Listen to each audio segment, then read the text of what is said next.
Hello and welcome back to Pittsburgh Transit Ideas. I'm Mike Pato.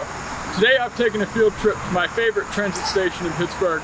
Yes, this one right here at West Library.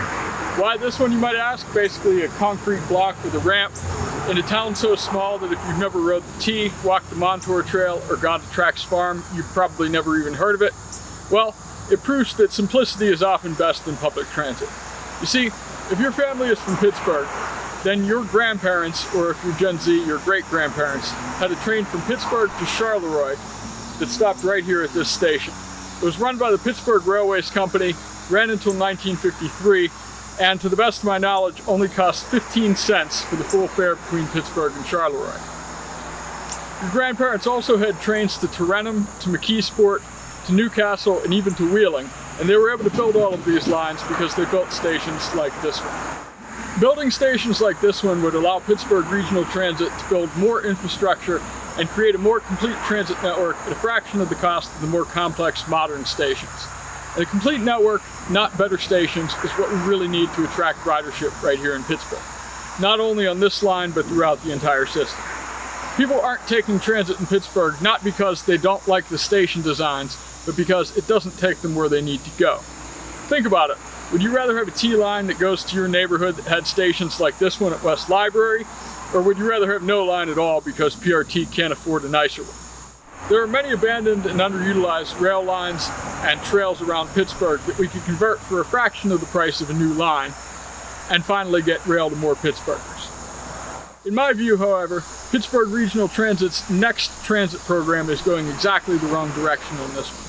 Besides a slew of station improvements and other projects that don't improve the network's footprint, one of the core projects is a best use study for the library line, or to cut straight through the euphemisms, a study to determine whether to build station improvements for stations in disrepair, like this one, or to cut the library line entirely. In my opinion, we should do neither. To be fair, with the exception of a few apartment complexes just north of this station, density is generally pretty low on this line, and ridership is pretty low on this line right now. But I don't think PRT is seeing the full picture on this one. We shouldn't be getting rid of any infrastructure that we already have, regardless of where it is or how useful it is now. As we grow toward a more complete system, that infrastructure will become more useful, but we'll never achieve a complete system if we keep tearing down infrastructure. Also, it would be wise to keep in mind here that getting rid of the library line doesn't just eliminate ridership on the library line itself. It also eliminates ridership on the lines library riders transfer to, as well as ridership on the lines that people come from in order to transfer to the library line. Instead of getting rid of stations like this one, we should be building more of them. Maintenance is pretty easy on a station like this as well. There's not much that can go wrong with a giant concrete block, and even if it does, in our worst case scenario, we could just re-pour it and have a new station. But honestly, a transit station doesn't need much else. Perhaps a sign indicating what station it is, but other than that, this does everything a transit station needs to do, and it's even wheelchair accessible as well. Some of the stations on the library line, like this one here at Sarah Street, are even more simple than the one at West Library. On the other side of the line and the other side of the spectrum, we have the north side stations behind me. This was built as part of the North Shore Connector project in the early 2010s and cost $523 million at the time. This project built 2 new T stations, including this one, Allegheny Station, and the refurbishment of the Gateway Center Station downtown, as well as a tunnel that took the T to the North Shore.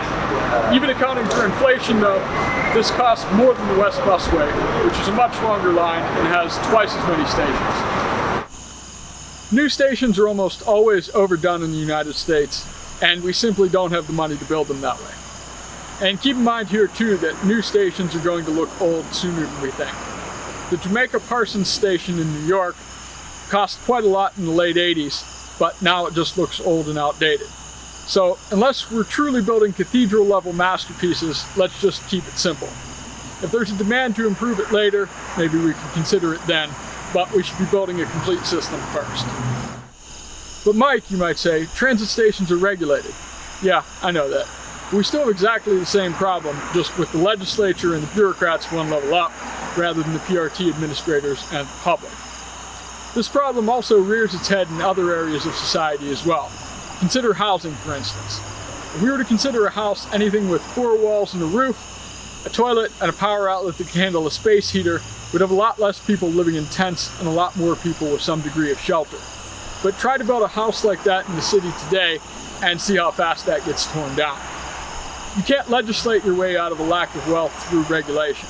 All it does is take people at the bottom and prevent them from making their lives better in ways that aren't quite better enough to meet the regulations. So in my view, PRT should not only not tear down the library line, but should actually use it as a model for future development. Build more stations to get more people to more places and more quickly. If there's an appetite to improve those stations and trains and buses later, maybe we could do it, but we need to get out of our ridership slump first. There are a lot of people who don't want to drive and want to take public transit right now, but can't because it doesn't take them where they want to go. Build stations that do take them where they want to go, and people will ride it regardless of how nice those stations look. Thank you for watching. If you like this video, please click the like button and subscribe for more content from Pittsburgh Transit Ideas. If you want to suggest this idea to Pittsburgh Regional Transit, please click on the link in the description or at the top of the channel page. If you have any ideas yourself for how to improve public transit in Pittsburgh, please leave them in the comments below or send an email to pittsburghtransitideas@gmail.com. If I like it, maybe I'll make a video about it. I'll see you soon in my next video. Thank you for watching.